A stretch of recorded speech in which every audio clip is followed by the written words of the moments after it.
This is an examination of the hidden human condition. This is the Hidden Killers Podcast with Tony Brueski. Joining us right now, Hidden Killers contributor, retired FBI special agent, and chief of the Counterintelligence Behavioral Analysis Program, Robin Dreeke, is with us. We're talking about the Lori Vallow Debell sentencing. One other piece I want to touch on from that hearing the other day is the attorney of Lori speaking up right before she made her speech, going on for about 13 minutes in another, I guess, bizarre rant to a certain extent. I understand that an attorney has to vigorously defend their client, and this was right before the sentencing came down, so there's still fair game to be, arguing for your client. But I don't know what the purpose even was of some of the statements that were made, because they were just so far out there and delusional, making statements of Lori, for those who really, truly know her, know that she's all about love. She's smart, she's witty, she's insightful, and she's very different between who she plays on TV and who she really is. What was that? I don't know how to make sense of that one. It's interesting, isn't it? Yeah. What he was doing was giving context. He wasn't saying that she's good and she's just. He's just saying who she is. And he was given a context of who she is from her perspective. And whether that's going to weigh on a judge's decision or not, obviously it didn't, thankfully. But what else are you going to do? I mean, he was accurate. I mean, if you think about it, he was very accurate in the things he was saying from Lori's point of view.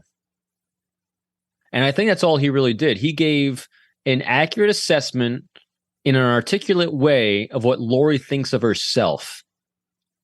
Now, what good that does and why he did it, who knows? Yeah, he had his own reasons, but that's exactly what he did. He gave context of what she sees of herself. When you look at it that way, I completely agree that it does seem to be what Lori thinks of herself. What I was getting out of it was more like that's what the attorney feels about Lori, having gone through all of this with her, and that we don't seem to fully understand who she is. But looking at it from that prism, that makes a little bit more sense. The first thing that went through my mind, and it's horrible, after I read all of his statement was, is he like trying to get signed up for conjugal visits with Lori or something? Because this is like the most weirdly flattering thing I've heard anyone say about Lori Vallow ever in public. It's interesting. Again, lots of ways to read into it. Yeah. It'd be a great conversation to have with the attorney. I think part of it might be, talk about Stockholm syndrome. Yes.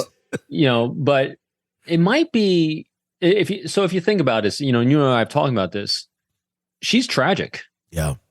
I mean, so if you can remove, and you can't, obviously, you remove the horrendous things she's done to human beings, she's just this tragic character that is just, she's just a wreck. I think he's trying to articulate that she's a really broken toy. Okay.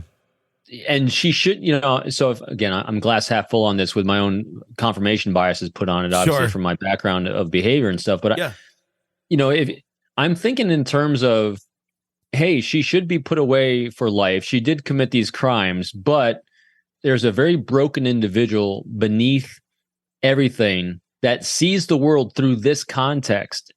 And I don't think it was meant to sway anyone's opinion. I think it was meant to just give it some context that, hey, this human being's broken. I mean, this is just a really broken toy, maybe. I don't know. But yeah, I'm probably stretching on things on that one. But I'm a context guy. And I just saw him just giving really deep context on how she sees the world through her particular optic, which I give him credit for as well. He's able to do that, which most of us have not done. No, and it's his job to do that. I mean, it's his job to know his client so well that he can defend that client from that client's point of view, as well as combining that point of view and context to the facts of the case of what she actually did. So I can't imagine the challenging balance. I can't imagine the challenge it was to try to defend her. This is an examination of the hidden human condition. This is the Hidden Killers Podcast. The Hidden Killers Podcast. With Tony Brueski.